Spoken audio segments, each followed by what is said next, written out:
Thank you. Mr. Boustany is recognized. Thank you, Mr. Chairman. I'm really glad we're holding this hearing.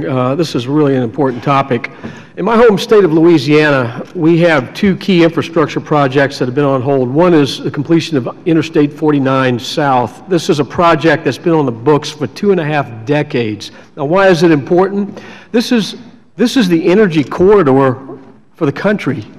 I mean, it links key ports and key energy infrastructure that supplies this country. It's also an important hurricane evacuation route, which is important more locally. And then thirdly, we've got a number of fatalities, rising number of fatalities each year. This is a project that's been on the books, it's authorized, the limitation is funding. We have to fix the problem with funding and financing of infrastructure. Secondly, I have a key bridge on Interstate 10 in a location that's seeing $65 billion in new investment coming in related to energy and trade. This piece of infrastructure is a limitation. The bridge is increasingly dangerous. The maintenance schedule is escalated. We've got to fix this. So, I mean, local cases in point for the necessity. Now, why is it important? The infrastructure is key to address the issues that my friend Mr. Neal talked about, and that is 2% growth. It's just unacceptable in this country. And infrastructure basically serves the key elements of growth, whether it's the energy sector or international trade and exports.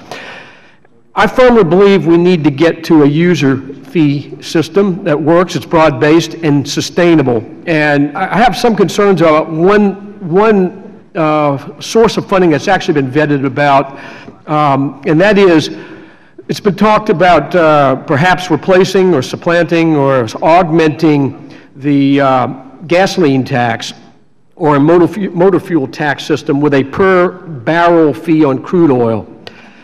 I don't think that's a very good idea for a number of reasons. One, I think it adds additional complexity in how do you in terms of separating out the user fee piece versus consumers of other types of crude-based products that have nothing to do with the highway system.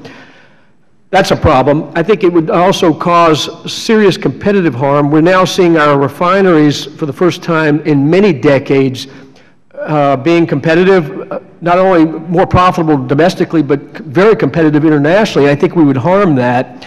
And finally, I think the per barrel increase that would have to be put in place in terms of a fee like this is somewhere on the order of $10. I don't think that'd be very popular either at a time when we're just starting to see lower oil prices. So I have a concern about that particular method of payment or financing. But I'd be curious to get your input. I don't think it fits the classification of being a broad-based user fee that's sustainable.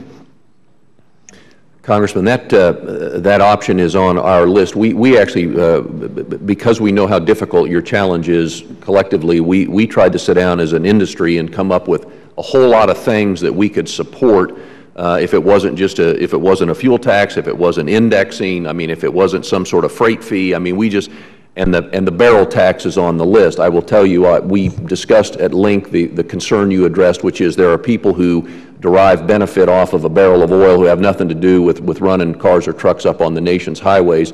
At least in our conversation, it was there simply because we acknowledge that there's got to be a path forward somewhere, and we didn't want to be at the table being prepared to support whatever you all might grasp as the best path forward. But I recognize the concern on the users of the barrel of oil. Thank you, Governor. Mr. Poole, do you want to comment on that? I agree exactly with your objections. I think it would have all kinds of unintended negative consequences in other parts of the economy and is another departure from the real user pays principle.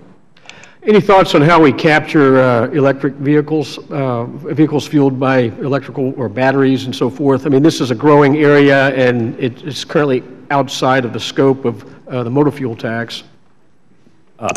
A number of states, a small number, I think maybe less than a dozen, have started putting in an annual fee tied to the vehicle registration fee as a way of recovering something from users of electric and some other types of alternate fuel vehicles. That's a good start, at least. They should pay. They certainly should pay for using the highways.